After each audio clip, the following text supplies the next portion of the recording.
Nadreen, आप देख रहे हैं क्राइम टाइम न्यूज। मैं हूं आपका दोस्त Qaiser Khan, bureau chief crime time news. हर तरह की खबर से जुड़े रहने के लिए हमारे चैनल को लाइक करें, सब्सक्राइब करें और देखते रहिए क्राइम टाइम न्यूज।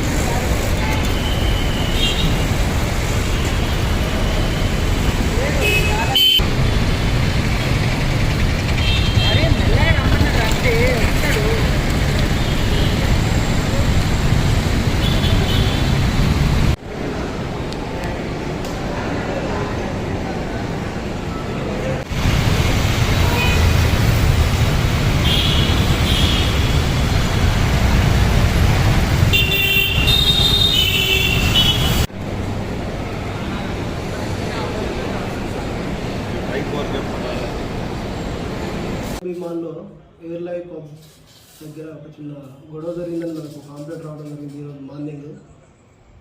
దాన్ని మొత్తం ఎంక్వైరీ చేయగా రాత్రి 11:30 టైంలో ఈ పబ్లో తాగేసి వాళ్ళు బయటికి వెళ్ళి మళ్ళీ తిరిగి పబ్లోకి వెళ్ళటానికి ఎంట్రీ ఇవ్వమని చెప్పేసి బౌన్సర్స్ తోటి ఆర్గ్యుమెంట్ చేయడం జరిగింది.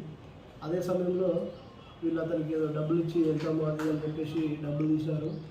వాళ్ళు వద్దు అని చెప్పేసి వాళ్ళు ఒకరినొకరు తోసుకోవడం జరిగింది. అదే క్రమంలో ఒకరినొకరు కొట్టుకున్నారు. ఈ బౌన్సర్స్ అంతా కలిసి వాళ్ళని కొట్టడం జరిగింది. ఆ క్రమంలో ఫోన్ కూడా మొత్తం పలిగిపోయింది. సో ఆ ఇష్యూలో మనకు కంప్లైంట్ రాగానే వాళ్ళ మీద ఇమీడియట్గా యాక్షన్ తీసుకోవడం జరుగుతుంది. కేసు రిజిస్టర్ చేసినాం. అవన్నీ కూడా సీసీ ఫుటేజ్ వెరిఫై చేస్తున్నాం. నెక్స్ట్ ఫర్దర్గా ఏదైతే ఈ ఇన్సిడెంట్కి సంబంధించిన ఇష్యూస్ ఉన్నాయో ఈ ఎవరైతే కొట్టినారో వాళ్ళ మీద కఠినంగా యాక్షన్ తీసుకోవడం జరుగుతూ ఉంది. అది పబ్ నిర్వాహకులు కావచ్చు, వాళ్ళు బౌన్సర్స్ కావచ్చు, ఏదైతే చట్టాన్ని చేతులు తీసుకొని ఎవరైతే ఈ కొట్టడం జరుగుతుందో వాళ్ళ మీద తప్పకుండా కఠిన చర్యలు ఉంటాయని చెప్పేసి ఈ సందర్భంగా అందరికీ చెప్తున్నాం.